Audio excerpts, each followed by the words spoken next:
Vous l'avez vu, actuellement, on parle beaucoup de baisse des taux. Et c'est vrai qu'en bourse, il y a une possibilité de jouer cette baisse de taux pour aller sur un secteur, on va aller même dire deux secteurs qui sont un petit peu en galère actuellement. Je pourrais même dire trois secteurs, c'est un peu le même secteur finalement.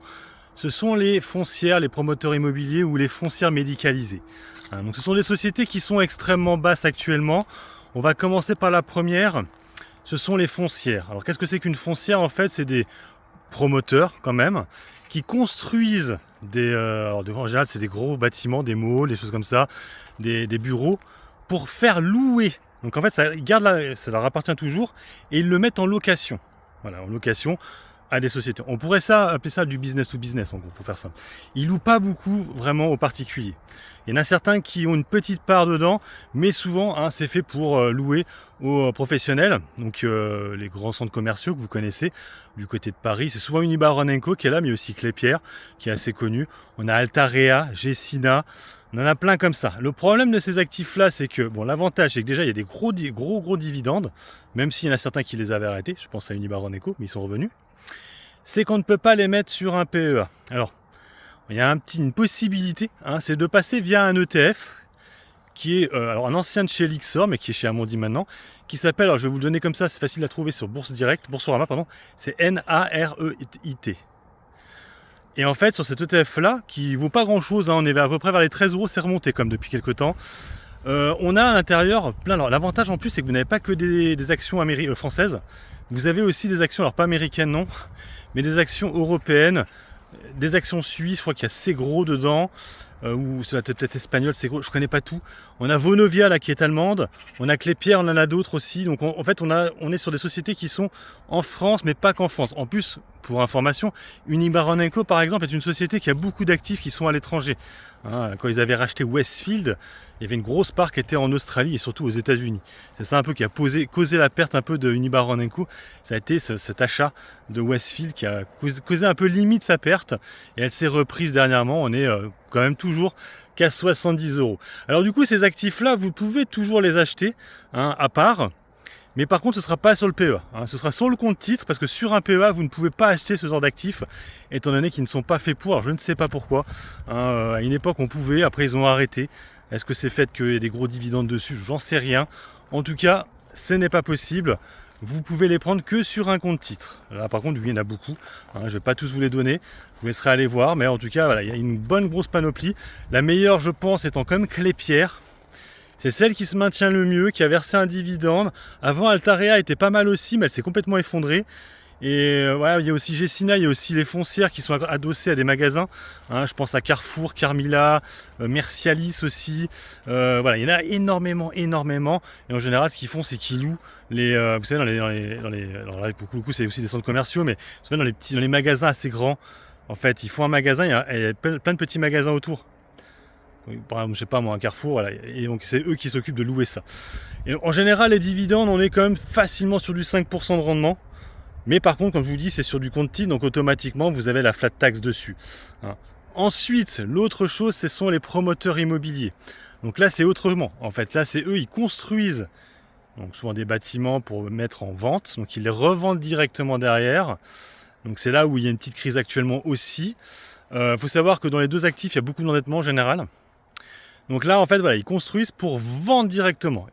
Des fois, ils mettent en location, mais c'est plus rare. Du coup, là, c'est plus pour du business to B2C. C'est plus pour des clients qu'ils achètent, même si des fois, on a aussi des entreprises qui passent par exemple Nexity. Alors, la plus connue, voilà, je viens de vous la dire, c'est Nexity, une société qui a le plus gros du chiffre d'affaires sur le secteur.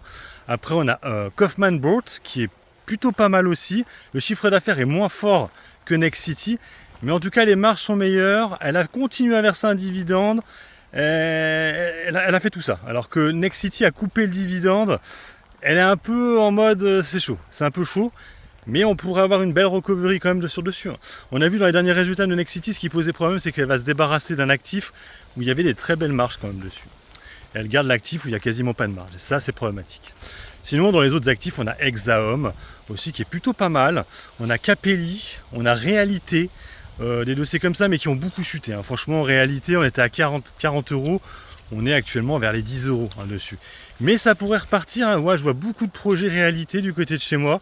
Donc, à voir. faut savoir que c'est une société nantaise, hein, en réalité. Voilà, donc ça c'est l'autre partie. Là, vous pouvez l'acheter sur un compte titre. Hein. Ces actifs-là que je vous ai donnés. Vous avez aussi du côté de la Réunion, CBio hein, aussi, qui du coup c'est principalement des actifs dans la Réunion, à l'île de la Réunion. Donc bon, ça c'est le deuxième actif accessible, là pour le coup sur un compte titre, bah oui, et aussi sur un PEA. Le troisième actif, ce sont les maisons médicalisées. Voilà. Donc ça, c'est l'actif qui a posé aussi problème, qui sont très endettés en général. Les plus connus sont bien sûr Corian et Orpea, qui ont changé de nom. Donc Corian maintenant c'est Clariane, et Orpea c'est Euimis. Alors elle, autant Clariane, elle a déjà fait une AK, mais qui il me semble pas suffisante. Ils ont récupéré du fric, mais j'ai l'impression que c'est pas assez. Elle, pour l'instant, elle est au-dessus du prix où ils ont fait l'AK, c'était à 1,11 €. Actuellement, elle est quasiment à 2 €, donc ça va. Pour ce qui est de Orpea, là, c'est beaucoup plus compliqué.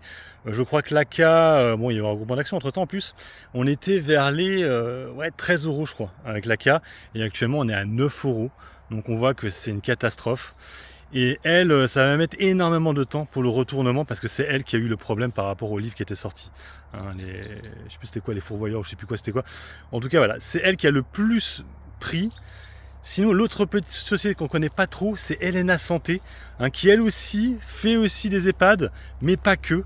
Elle est un peu plus diversifiée. C'est celle qui a le moins chuté des trois, mais elle est pas dingue aussi. On pourrait aussi pour finir ajouter Clinique Ramsay, qui est une société en fait qui gère des hôpitaux, hein, donc là c'est des cliniques privées. Alors entre nous, moi je suis pas très fan de ce genre d'actifs parce que c'est vrai que c'est pas très éthique de se dire qu'on va essayer de faire du fric sur des gens qui sont malades, qui vont à l'hôpital. Moi j'ai un peu de mal, c'est vrai que j'avais du Clariane, j'en avais, hein, c'est clair, mais c'est vrai que bon, moi en plus je suis déjà allé dans les cliniques, elles sont pas mal hein, les cliniques de chez Ramsay, hein. C'est des cliniques privées. Mais je trouve ça un peu dégueulasse, c'est de faire du fric sur des gens, sur les gens qui sont malades. C'est pas dingue je trouve. Mais bon, voilà, hein, pourquoi pas, ça marche quand même pas mal aussi. Hein, et je trouve qu'ils sont assez respectueux hein, pour le coup, c'est pas des enfoirés. Hein. Pour le coup, t'as de la bouffe, c'est pas rationné, ça va, hein, ça va.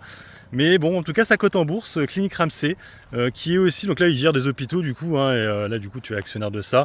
Et pareil, il faut que ça fasse des bénéfices, la logique. Voilà, donc je vais donner un peu les trois secteurs qu'on peut jouer pour les retournements, sachant que souvent, les plus gros endettements sont sur les foncières, en général.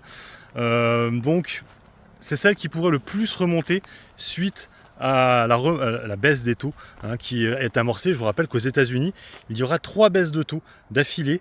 C'est ce qui est prévu pour l'instant. Alors en Europe, je ne sais pas. Donc à voir. En tout cas, ou sinon vous avez l'ETF. Hein. Comme je vous l'ai dit, l'ETF c'est ce qui est peut-être le plus simple. Après, la seule problématique, c'est cette histoire d'encours qui est assez bas, qui pourrait faire qu'à un moment donné, Amundi disent finalement il n'est plus accessible à un PEA. Donc après il faudra le mettre sur un compte titre, mais du coup ça sert plus à rien. Autant prendre directement un ou deux actifs, c'est la même chose. Voilà, sur ce, moi je vous laisse, bon investissement et puis bon trade. Ciao ciao.